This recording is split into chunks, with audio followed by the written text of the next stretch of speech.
36 hours, a critical deadline. That's all the time that state lawmakers have to close a nearly $3 billion budget hole. Let's get straight to it with 24-hour News 8 political reporter Rick Alvin.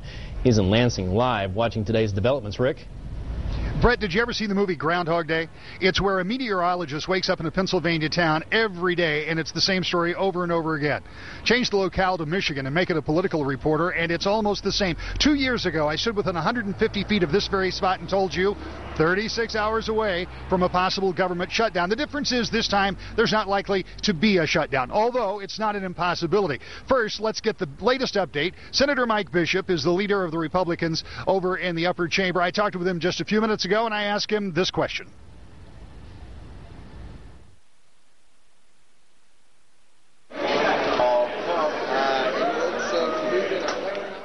In 36 hours, will you have a new budget with enough votes for immediate effect that the governor will sign?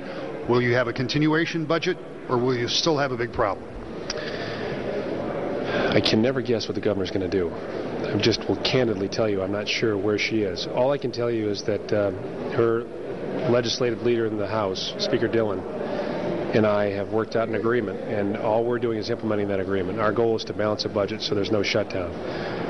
If this all works out, we'll send the bills to her desk, and it's her responsibility as to how she wants to handle them.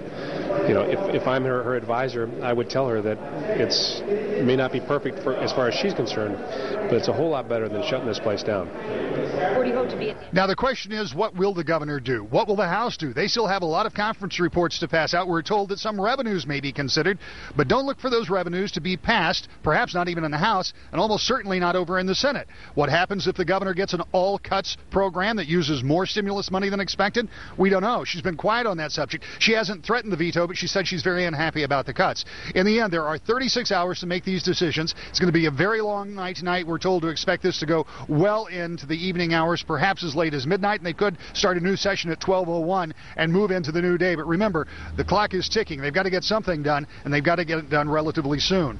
Live in Lansing, I'm Rick Alvin, 24-hour News 8. Rick, you mentioned Groundhog Day. You did this before. What was the resolution that time? Did they get it done in time, and do you think it's going to kind of play out the same way this time around?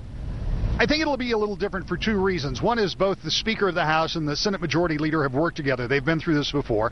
The legislature knows exactly how bad they looked 2 years ago. It's not good that they've gone this late, Brett. Everybody thought this was going to be done in the summer, no matter how difficult. So they've already pressed it further than I expected them to. They do have an agreement, at least the framework of an agreement, and they do have a continuing budget in place that they could pass if need be. But this all hinges on a couple of kind of technical matters, but they have become very serious now. Over in the Senate, you only need 19 votes to pass any particular budget bill. But to make it go into effect immediately, you have to have 26 votes. So without breaking down all the numbers, that means 5 Democrats have to vote in favor of some of these budgets. They do not like them. Then the governor has to sign them. This is her prerogative now. She can line item spending, but she can't add spending back in. If she vetoes one of these bills, in theory, there is no full balanced budget. So what does that do? The continuing budget resolution, same problem. It implies the cuts that are being talked about now. Some Democrats say that just won't fly. So right now, there are a lot of open questions. I don't expect something like a shutdown or the faux shutdown that we had 2 years ago, but I do expect this to go very late and could go very close to the deadline. I expect to see a lot of Lansing in the next 36 hours, Brett. All right. And you've seen a lot before. All right. Thank you much, Rick.